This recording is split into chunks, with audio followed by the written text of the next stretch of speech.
Hey guys, welcome back to another video, and today I'll be doing my Super 6 round 34 predictions for this weekend's Premier League matches.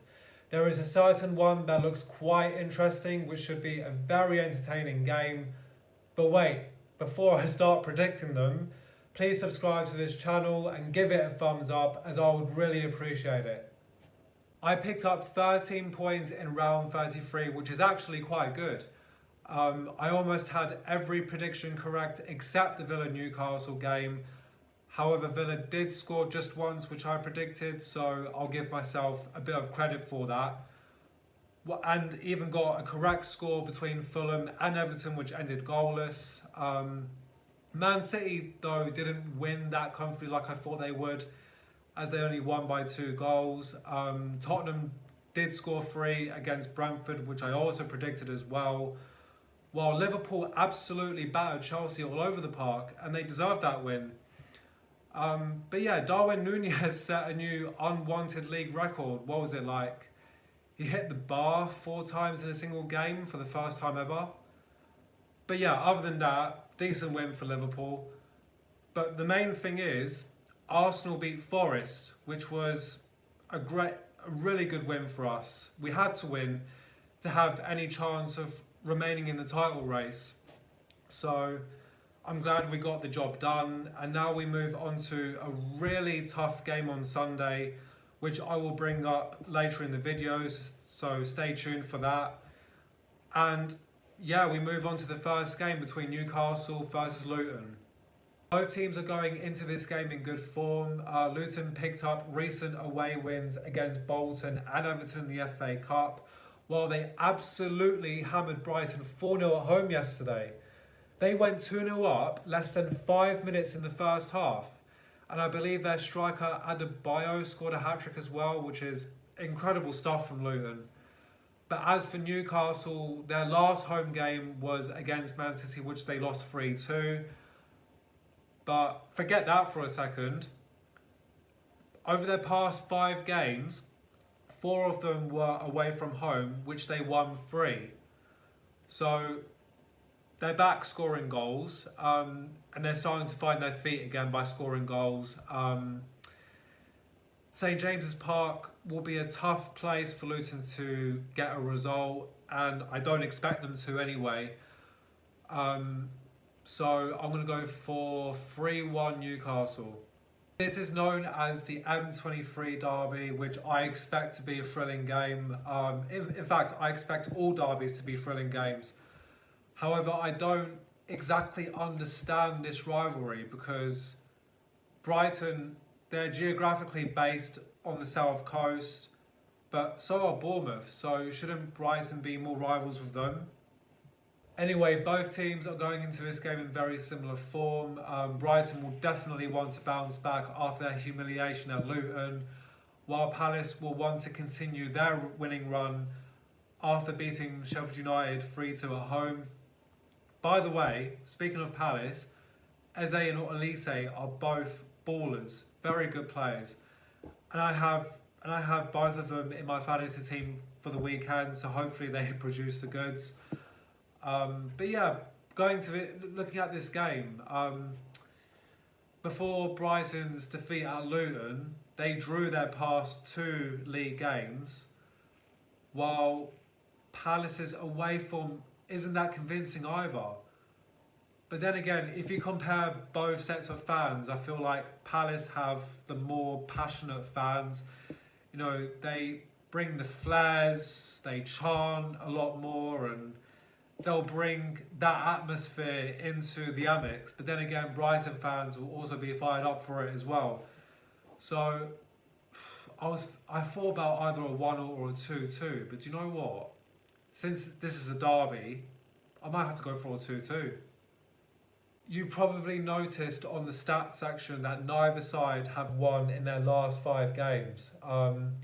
Burnley go into this game after a 3-1 defeat away at Man City, which was highly expected, and there's no shame in that because we all know how world-class Man City are, especially with Haaland and De Bruyne now back from injury.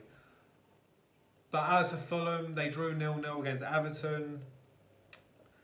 However, they haven't scored in their past 2 games. And considering the circumstance Burnley are in, they need a massive win to get to move out of relegation, and they'll be up for it. Fulham, they're sitting around mid-table, they're not playing for much at the moment, but then again, they will want to pick up a result from Turf Moor. I feel there's not enough quality from either side at the moment, so I have to go for a 1-1 draw. Both sides go into this game after midweek defeats against Crystal Palace and Newcastle. This should be a good game. You know, Sheffield United really need a win to get out of relegation, while Villa shocked me with that home defeat against Newcastle. I did not expect Newcastle to score 3, to be honest, but there we go. Yeah, what's going on? What's going wrong with Villa at the moment? I'm not saying their standards have dropped, but their form has dipped. And they need to find a way to get a result at Bramall Lane, which is possible. I mean, anything in football is possible. But at the same time, do not underestimate teams in relegation, especially away from home, because who knows, Sheffield United could pop up with a win. What more can I say?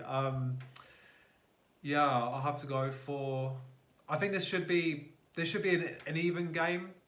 So I think it will be anyway. So 1-1 draw.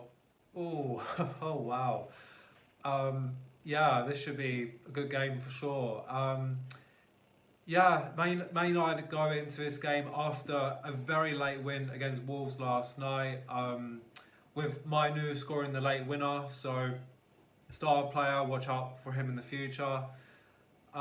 West Ham, they've drawn 4 of their last 5 games, failing to score in 2 of them. West Ham need a striker. I mean, who they've got? They've got Mikel Antonio, Danny Ings. They don't really have much else. And I feel that's where West Ham will fall apart, because they lack 4 striker options up front. But Man United, you know, Rasmus Højlund scoring goals for fun again. Yeah, I think he's finally adapted to the Premier League. You know, when you join a foreign league, so he came from Atalanta in the summer, from Serie A in Italy. You know, that transition from the Italian league to here, the Premier League is a different breed. And it's understandable why he got off to a very slow start, but then the more games he played, he got more used to the tempo, physicality, and now he's starting to find his feet in the Premier League. So, yeah, fair play to him. But yeah, I don't expect much from West Ham, to be honest. I mean, again, they've got a good midfield, but can they create at Old Trafford? And my answer is no. Because again, like I just said, the striker options up front, they don't have many. But yeah, I feel like Man United's, like their overall midfield, they have more quality. There's just more about them at the moment. And yes, 2 of their wins came against lower league opposition in the FA Cup, but a win is a win, and they've gained more confidence from that. So I'm gonna go for 2-0 Man United. This is the game that I said earlier in the video that should be the most interesting and entertaining game in round 34. And I wish home advantage, games like this, I really wish home advantage counts. But we're up against a world-class Liverpool team here. Yeah, both teams going into this game after recent wins against Forest and Chelsea. Yeah, I think Arsenal again, they're starting to score, they're starting to play well again. Towards the end of last year, their form was poor, but since coming back from Dubai in their summer break, they've really kicked on. As for Liverpool, yeah, they're top of the league for a reason. You've got, again, you know, Jota, Nunez, Luis Diaz. I said this before, they'll be fine without Salah, and I've been proven right. Yeah, even fair play to Bradley, the right back. He's only 20 years old, but again, another bright star in the future. He scored and assisted twice. That's pretty good. Fair play to him. But yeah, this should be a very entertaining game. Oh God, man, why is this happening? God, yeah. I'm sorry, but I don't think Arsenal will win. I'm sorry, because as much as I want Arsenal to win, we have to consider the opposition. This is Liverpool here. For us to have a chance of remaining in the title race, this is a must-win. But I don't see this happening here. But I don't want us to lose either, so I'll go for a 2-2 draw. And those are my predictions locked in for round 34. I've got every team to score against West Ham. But this is the thing about Super 6. For me personally, it does play with your mind sometimes, because whenever a certain game comes up and you're not so sure about it, it's like you have to really think hard and channel your inner belief. It's like you have to somehow travel into the future, find out the results, then travel back to the past and put your predictions in. But yeah, hopefully all those results go in my favour, because I really want that money so bad. Fingers crossed. But yeah, other than that, yeah, I hope you enjoyed the video. Feel free to leave your predictions in the comment section down below. Subscribe and give it a thumbs up, and I'll set a realistic target of 10 likes. So yeah, enjoy your weekend. Bye.